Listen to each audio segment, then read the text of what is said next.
আল্লাহর নবী বিশ্ব নবী রহমাতাল লিল আলামিন জনাবে মুহাম্মদ রাসূলুল্লাহ সকলেই বলেন সাল্লাল্লাহু আলাইহি সাল্লাম আখিরি শাবানে খুতবা পেশ করতেছেন।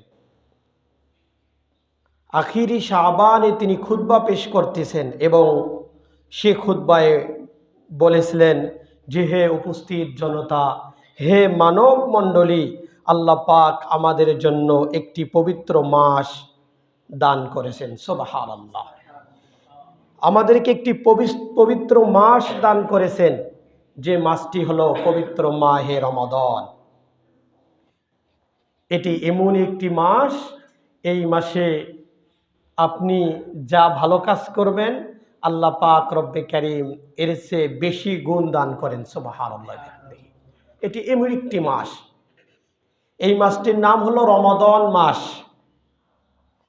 রমাদান শব্দটি র মিম দদ মূল ধাতু থেকে উৎপত্তি হয়েছে, যার অর্থ হচ্ছে পুরানো, জ্বালিয়ে দেওয়া, ভস্ম করা। কোনো ব্যক্তি যদি এই পবিত্র মাহে রমাদানে, রমজানুল মোবারকে যারা নাকি সিয়াম করে, আত্মত্যাগ করে, আল্লাহ পাক রব্বে কারীম তার যে গুনাহগুলো আছে এই গুনাহগুলো পুড়িয়ে দেন, জ্বালিয়ে দেন, ভস্ম করে দেন। জোরে বলুন সুবহানাল্লাহ। যেমনিভাবে আবর্জনাকে আগুন জ্বালিয়ে দেয়, তেমনিভাবে এই মাসে রোজা করার কারণে, এই মাসে আত্মত্যাগ করার কারণে আল্লাহ পাক রব্বে কারীম আমাদের গুনাহগুলো এভাবে জ্বালিয়ে দেবেন। এটি হলো সর্বশ্রেষ্ঠ মাস। আল্লাহ পাক রব্বে কারীম এটা আমাদেরকে দান করেছেন। সুবহানাল্লাহ। কোরআন মাজিদে আল্লাহ সুবহানাহু তাআলা যত ইবাদতের কথা বলেছেন, ওই ইবাদতের ডিটেলস আলোচনা করেন নাই।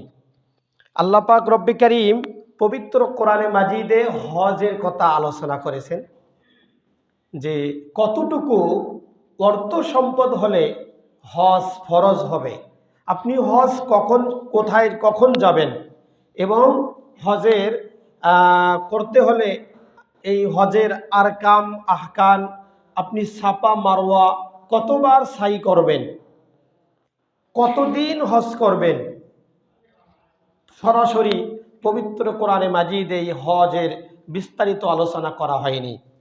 আল্লাহ পাক রব্বে কারীম নামাজের আলোচনা করছেন পবিত্র কোরআনে মাজিদে, সলাতের আলোচনা করছেন।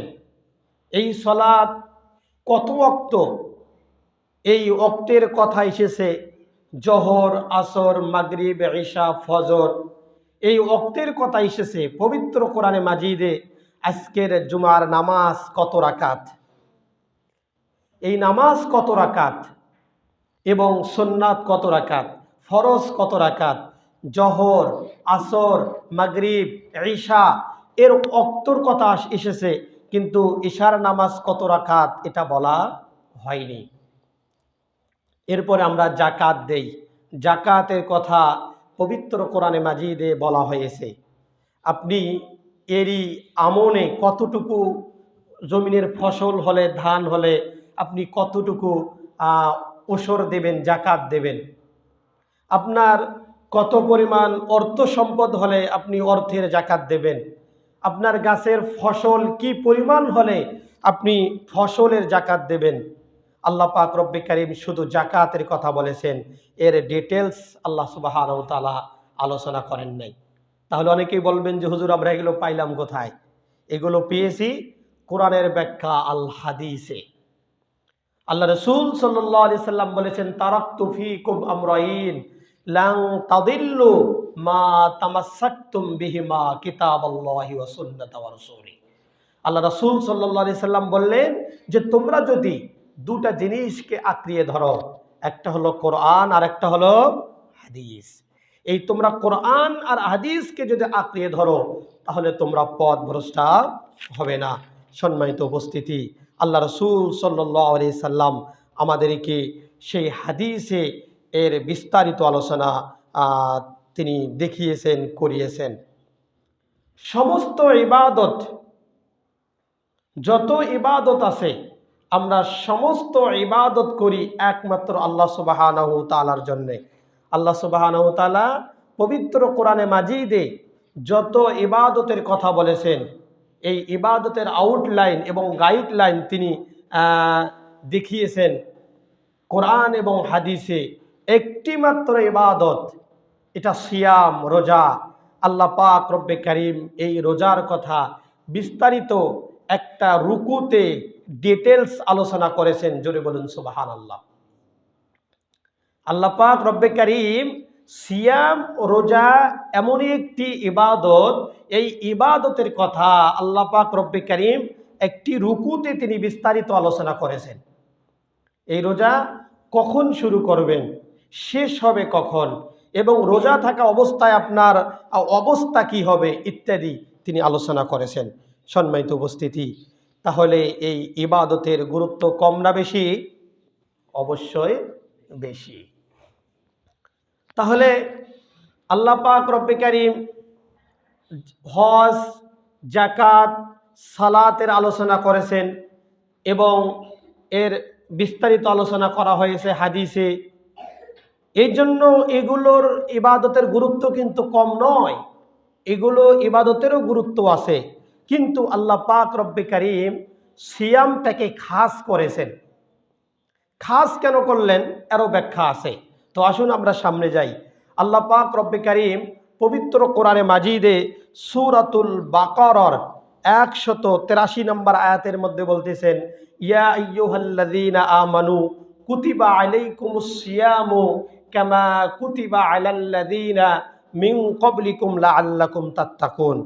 আল্লাহ পাক বললেন, হে ঈমানদারগণ, তোমরা যারা ঈমান এনেছো, তোমাদের জন্য সিয়াম, রোজার বিধান দেওয়া হলো, যেমনিভাবে বিধান তোমাদের পূর্ববর্তীগণকে দেওয়া হয়েছিল, যাতে তোমরা সংযমশীল হতে পারো। এটা হচ্ছে সরল অর্থ। আসুন আমরা একটু ব্যাখ্যায় যাই। আল্লাহ পাক রব্বে কারীম শুরুতেই বললেন, ইয়া আইয়ুহাল্লাযীনা আমানু, হে ঈমানদারগণ। তাহলে আপনি সিয়াম রাখবেন, রোজা করবেন, শুরুতে শর্ত হলো আপনাকে ঈমান আনতে হবে। তো আমরা তো সকলেই ঈমানদার, আমরা সকলেই ঈমান এনেছি। তাহলে আল্লাহ পাক রব্বে কারীম আমাদেরকেই বলতেছেন যে, হে ঈমানদারগণ, হে বিশ্বাসীগণ, তোমরা যারা ঈমান এনেছো, তোমাদের জন্য সিয়াম, রোজার বিধান দেওয়া হলো। কুতিবা আলাইকুমুস সিয়াম, তোমরা রোজা রাখো। আল্লাহ পাক রব্বে কারীম নির্দেশ করলেন, রোজা রাখার কথা বললেন, এবং তিনি বললেন যে কামা কুতিবা আলাল্লাযীনা মিন ক্বাবলিকুম লাআল্লাকুম তাত্তাকুন, এই রোজা তোমাদের পূর্ববর্তীদের উপর রোজা ফরজ করা হয়েছিল।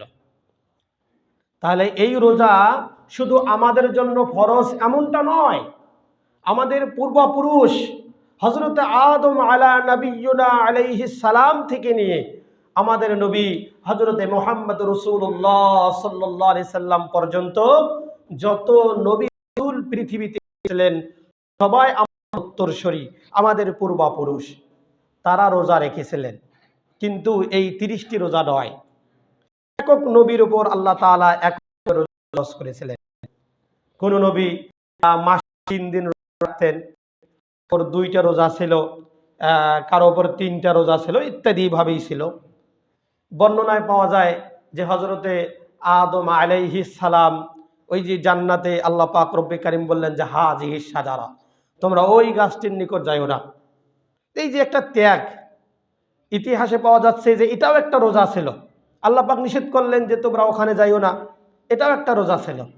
শয়তানের কুমন্ত্রণায় গেলেন, সেখানে ফল খেলেন। আল্লাহ পাক রব্বে কারীম বললেন যে কি করলি, জান্নাত থেকে বের হয়ে যাও, অর্থাৎ তিনি নিচে নেমে দিলেন। বিস্তারিত আলোচনা। এরপরে ইতিহাসে পাওয়া যায় যে হযরতে আদম আলাইহিস সালাম যে 15 দিন রোজা ছিলেন, পৃথিবীতে আসার পরে আল্লাহ পাক রব্বে কারীমের নির্দেশে 15 দিন রোজা ছিলেন, দিন রাত 24 ঘন্টা মিলে। তো এই যে আল্লাহ পাক রব্বে কারীম যত নবী রাসূল এসেছিলেন তাদের উপর রোজার বিধান দিয়েছিলেন। এই রোজার বিধান আমাদের উপর নতুন নয়, তারাও রোজা রেখেছিল। আল্লাহ পাক রব্বে কারীম বললেন যে কামা, যেমনি ভাবে পরবর্তীগণের উপরও এই রোজার বিধান দেওয়া হয়েছিল। সম্মানিত উপস্থিতি, তাহলে আসুন, এই রোজা নতুন কোনো বিষয় নয়। এই রোজা আমাদের উপর শুধু ফরজ এমনটা নয়, যারা আমাদের পূর্ববর্তী ছিল তাদের উপর রোজা ফরজ ছিল। এই বিষয়টা এখানে আনা হয়েছে, রোজার কষ্টটা যেন না হয়, হালকা মনে যেন হয়। তো সম্মানিত উপস্থিতি, অসংখ্য নবী রাসূলগণ অতীত হয়েছেন, তারাও রোজা রেখেছিলেন। আল্লাহ পাক রব্বে কারীম বললেন, লাআল্লাকুম তাত্তাকুন, তোমরা যদি রোজা রাখো তাহলে সম্ভবত আশা করা যায় তোমরা তাকওয়া অর্জনকারী হবে।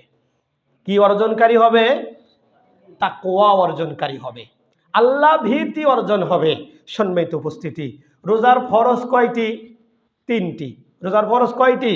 তিনটি। এক নম্বরে হচ্ছে নিয়ত করা, দুই নম্বর হচ্ছে যে পানাহার ত্যাগ করা, মানে সুবহে সাদিক থেকে নিয়ে সূর্যাস্ত পর্যন্ত পানাহার ত্যাগ করতে হবে। তিন নম্বর হচ্ছে দাম্পত্য জীবনে মিলামেশা থেকে বিরত থাকতে হবে। এই যে তিনটা রোজার ফরজ। তা আসুন, এক নম্বর হলো নিয়ত করা। তো আমরা যখন সিহরিতে উঠি, তো উঠার সাথে সাথেই কিন্তু আমাদের নিয়ত হয়ে যায়।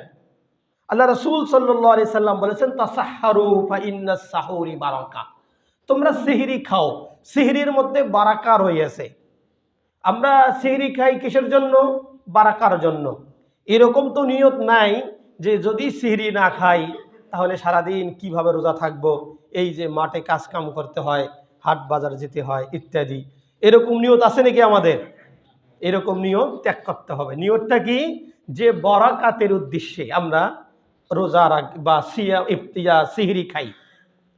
এ কথাই আল্লাহ রাসূল সাল্লাল্লাহু আলাইহি সাল্লাম বললেন যে তোমরা তাসাহহারু ফা ইন্নাস সাহুরি বারাকা, যে তোমরা সিহরি খাও।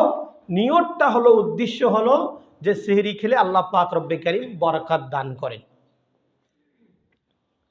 তো এই রোজার উদ্দেশ্য কিন্তু আল্লাহ পাক কষ্ট দেওয়া নয়, যে রোজা রাখে বান্দারা কষ্ট পাবে, এই উদ্দেশ্য কিন্তু নয়। উদ্দেশ্য হলো যে বান্দাদেরকে আল্লাহ পাক রব্বে কারীম যে ভালো বানাতে চান, তাকওয়া অর্জনকারী বানাতে চান, সংযমশীল বানাতে চান, এক নম্বর। দুই নম্বর, আল্লাহ রাসূল সাল্লাল্লাহু আলাইহি সাল্লাম এই হাদিসের ব্যাখ্যায় বলেছেন, ইন্নাল্লাহা ওয়া মালাইকাতাহু ইউসাল্লুনা আলাল মুতাসাহহিরিন। আল্লাহ রাসূল সাল্লাল্লাহু আলাইহি সাল্লাম বলেছেন, তোমরা যদি সিহরিতে ওঠো, সিহরি খাও, তাহলে বরকত দান করবেন, আল্লাহ পাক রব্বে কারীম তোমাদেরকে রহমত দান করবেন। ইন্নাল্লাহা ওয়া মালাইকাতাহু, ফেরেশতারা তোমাদের জন্য দোয়া করবেন। সুবহানাল্লাহি ওয়া বিহামদিহি। এজন্য সম্মানিত উপস্থিতি, অনেকেই মনে করে যে হুজুর ইশার পরে ভাত খেয়ে শুয়ে পড়ছে আর উঠবে না, কত সারাদিন কাম কাজ নাই, আর কি জন্য ভাত খাওয়া লাগবে। এটা নয়, যতটুকু পারেন দুধ খান, খেজুর খান, হালকা খানা খান, আপনার প্রয়োজনে আপনি খান। উদ্দেশ্য হবে যে আল্লাহ পাকের বরকত নেওয়ার জন্য। তো দুই নম্বর হচ্ছে যে সুবহে সাদিক থেকে নিয়ে সূর্যাস্ত পর্যন্ত পানাহার থেকে বিরত থাকা। তিন নম্বর হলো দাম্পত্য জীবনে মিলামিশা থেকে বিরত থাকা। আসুন ৩ নম্বর বিষয়টা নিয়ে একটু কথা বলি।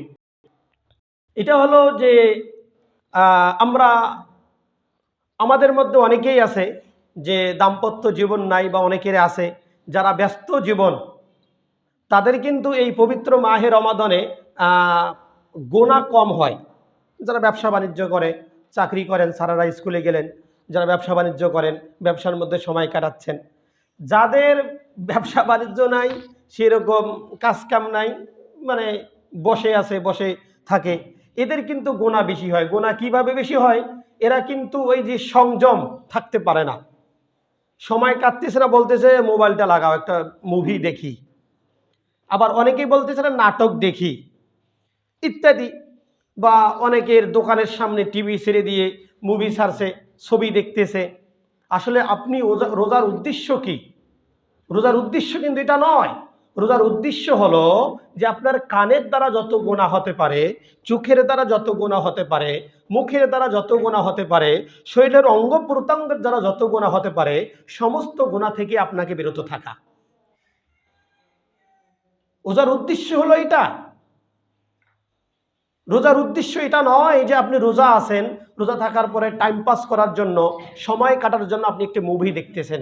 যদি আপনি মুভি দেখেন, নাটক দেখেন, তাহলে অবশ্যই আপনি বিশ্বাস করেন যে আমি আমার রোজার উদ্দেশ্য হাসিল করতে পারতেছি না, ব্যর্থ। অনেকেই বলবেন যে হুজুর শয়তান তো বন্দী। তাহলে এই যে মনের ভিতরে একটা জল্পনা কল্পনা এগুলো আসে কেন? এগুলো আসে এই জন্য যে 11টি মাস শয়তান মানে থাকার কারণে বাহিরে, যে আমরা তো গুনাহ করতে অভ্যস্ত হয়ে গেছি। শয়তান না থাকলেও আমরা সেই মানে অভ্যাসটা ছাড়তে পারতেছি না। আপনার সবসময় চেয়ারে বসলেই আপনার পা ঝোঁকা অভ্যাস। তো আপনাকে আপনার মা বাবা নিষেধ করছে যে বাবা পা ঝোঁকাস না, মুরব্বীদের সামনে খারাপ দেখা যায়। আপনি কোনো এক জায়গায় মুরব্বীদের সাথে বসে আছেন, আপনার পা অটোমেটিক চলতে আছে। তো এই যে অভ্যাস, মানুষ হলো অভ্যাসের দাস। এখান থেকে ফিরে আসতে হবে। সম্মানিত উপস্থিতি, আপনি মনে করবেন যে আমি রোজা আছি, আপনার সাথে কেউ তর্ক করতে চাচ্ছে, আপনি তাকে বলেন যে ভাই আমি রোজা আছি, বাস। নিজেকে সেফ রাখেন। অনেক সময় দেখা যায় গুজব, কথাবার্তা ইত্যাদি, এগুলো থেকে বিরত থাকতে হবে। আসুন, আল্লাহ সুবহানাহু ওয়া তাআলা বললেন লাআল্লাকুম তাত্তাকুন, এই রোজার মাধ্যমে তোমরা সংযমশীল হতে পারো, তাকওয়া অর্জনকারী হতে পারো। এই রোজা আল্লাহ রাব্বে কারীম রোজা সম্পর্কে বললেন যে আইয়ামাম মাদুদাত, রোজা নির্দিষ্ট কিছু দিনের জন্য। রোজা নির্দিষ্ট কিছু দিনের জন্য। কত দিনের জন্য? 29 অথবা 30 দিন। আমরা এখানে অনেকেই আছি 90 বছর বয়স, বা কম বেশি 40, 50, 60, 70 ইত্যাদি। তো এইরকম বয়সের লোক আমরা এখানে আছি। কারো জীবনে কি এরকম গেছে যে হুজুর আমার জীবনে আমি 32টা রোজা রাখছি, 33টা রাখছি, পবিত্র মাহে রমাদানের রোজা নয়। আরবি মাস 29 এবং 30, এই কথা আল্লাহ পাক রব্বি কারীম বললেন যে আইয়ামাম মাদুদাত ফামান কানা মিনকুম মারিদান আও আলা সাফারিন ফাইদ্দাতুম মিন আইয়ামিন উখর। তোমাদের মধ্যে যদি কেউ অসুস্থ থাকে, রোজা আছেন, কেউ অসুস্থ অথবা সফরে আছে, তাহলে সে কি করবে? অন্য যে কোনো সময়, রমজানের পরে যে কোনো সময়ে সেই পরিমাণ রোজা রাখবে। অর্থাৎ আপনি অসুস্থ, রোজা রাখতে অক্ষম, পারতেছেন না, 5টা রোজা বা 4টা রোজা এটা আপনার মিস হয়ে গেছে, মিস্টেক হয়ে গেছে, আপনি রাখতে পারেন নাই, এবং মাসের শেষে রমাদানের পরে আপনি রোজাগুলো রাখবেন। অথবা সফরে গেছেন, দিনাজপুরে কোনো এক কাজে গেছেন, যে যার কারণে আপনি মানে সমস্যা হয়েছে, সিহরি খেতে পারেন নাই, রোজা রাখতে আপনার কষ্ট হয়ে যাচ্ছে, রোজা রাখলে ওই কাজগুলো আপনার পক্ষে করা অসম্ভব হয়ে যাবে ইত্যাদি, ঢাকায় চলে গেছেন, তখন আপনি কি করবেন? ওই রোজাটা আপনার না রাখতে পারলে রমাদানের পরে যে কোনো সময় এই রোজাটা আপনি করবেন। কিন্তু এখানে আরও মজার বিষয় হচ্ছে যে এমনও লোক আছে যে ডাক্তার বলছে যে ওই ব্যক্তি অসুস্থ, যে রোজা রাখলে মৃত্যুর আশঙ্কা আছে, সুস্থ হবে কিনা সে নিজেও জানে না। এরকম যদি কোনো ব্যক্তি কোনো বিমার থাকে, কোনো রোগ থাকে, যে ডাক্তার তাকে বলছেন যে রোজা রাখতে পারবে না, রাখলেই মৃত্যু হওয়ার সম্ভাবনা আছে, এবং সুস্থ হবে কিনা তারও গ্যারান্টি নাই, এই জন্য আল্লাহ পাক রব্বি কারীম বললেন ওয়াইলাল্লাযীনা ইউতীকুনাহু ফিদিয়াতুন তাআমু মিসকিন। তখন তুমি কি করবে? যে কোনো গরিব অথবা মিসকিনকে খাবার দেবে। গরিব অথবা মিসকিনকে তুমি খাবার দেবে। কি পরিমাণ খাবার দেবে? যে একটা গরিব অথবা মিসকিনকে একটা রোজা রাখতে 2 বেলা খাবার প্রয়োজন, আপনি এই পরিমাণ তৃপ্তি সহকারে তাকে খাবার দেন। আমরা অনেকেই এখন মনে করবেন যে হুজুর আমারও তো অসুস্থ, কিন্তু আপনি অসুস্থ ঠিক আছে, কিন্তু কোনো ডক্টর আপনি তো রোজা রাখি তো মারা যাবেন না এরকম তো গ্যারান্টি নেই, বা ডাক্তার তো আপনাকে বলেনি। অনেকেই পেটের সমস্যা, গ্যাসের কথা বলে, আবার অনেকেই জানে যে রোজা আছে কিন্তু আবার চুপচাপে খাওয়া দাওয়া করে ইত্যাদি।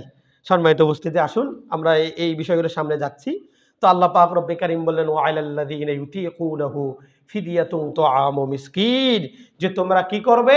যারা রোজা রাখতে অক্ষম, ডাক্তার বলছে সে রোজা রাখতে পারবে না, মৃত্যুর আশঙ্কা আছে, তখন সে কি করবে? ফিদিয়া দেবে। যে 30টি রোজা রাখতে না পারে তাহলে ৬০ জনকে একবেলা তৃপ্তি সহকারে খাবার দেবে।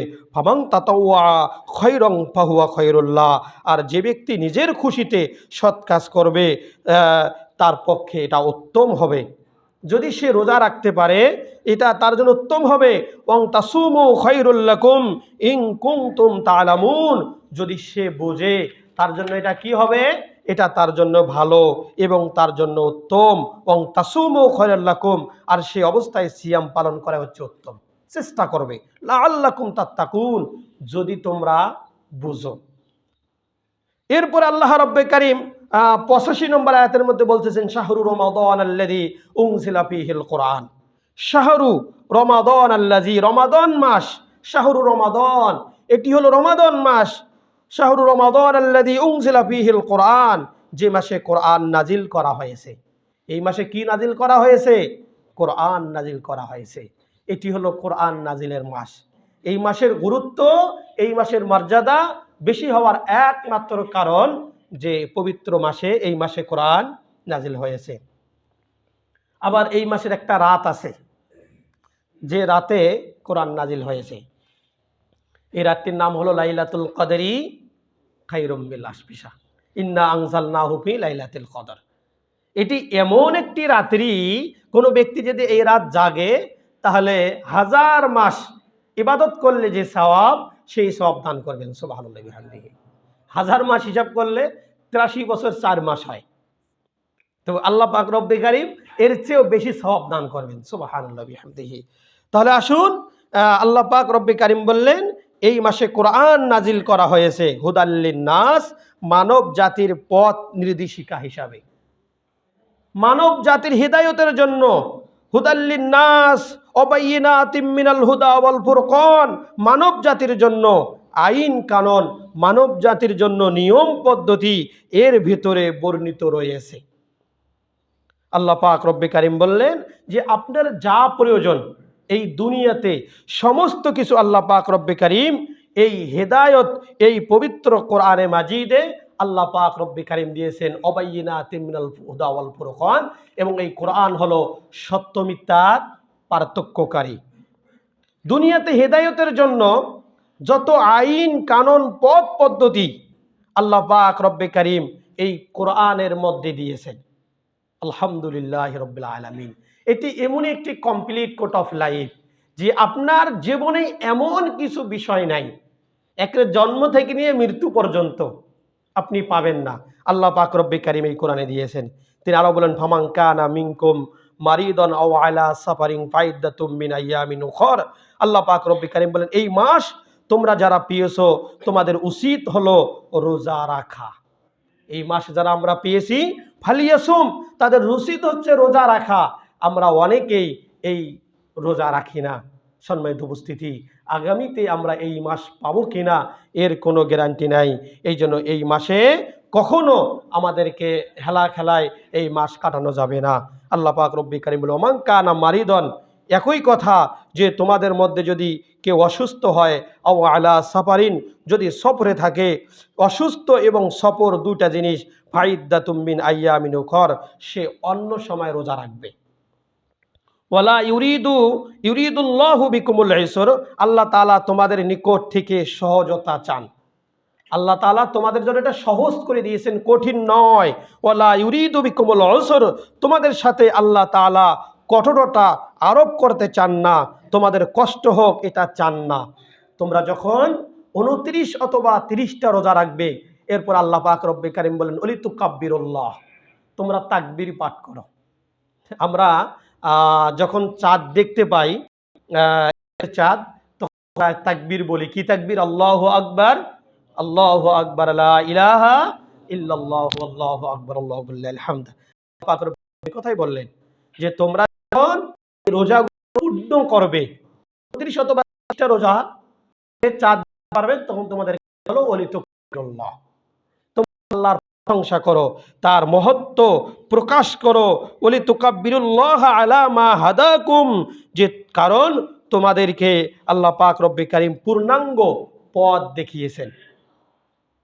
কোন মাসে দেখিয়েছেন? এই পবিত্র মাহে রমাদানে দেখিয়েছেন। ওলি তুকাব্বিরুল্লাহ আলা মা হাদাকুম, আল্লাহ পাক রব্বে কারীম তোমাদেরকে পূর্ণাঙ্গ একটা পথ দেখিয়েছেন, হেদায়েত দিয়েছেন। রমজানের মাসে রোজা ও কোরআন নাজিল করে, এই মাসে রোজা ও কোরআন নাজিল করে। সম্মানিত উপস্থিতি, তাহলে আমরা এই মাসে একটা পবিত্র কোরআন মাজিদ গাইডলাইন দ্বারা আমাদের জন্ম থেকে মৃত্যু পর্যন্ত ব্যক্তিগত পারিবারিক জীবন, সামাজিক জীবন, রাষ্ট্রীয় জীবন, রাজনৈতিক জীবন, রান্নাঘর থেকে নিয়ে সংসদ পর্যন্ত আপনার কি প্রয়োজন, আমরা কোরআন যদি দেখি, এই কোরআন বুঝি, তাহলে দেখা যায় আল্লাহ এই কোরআনের মধ্যে দিয়েছেন।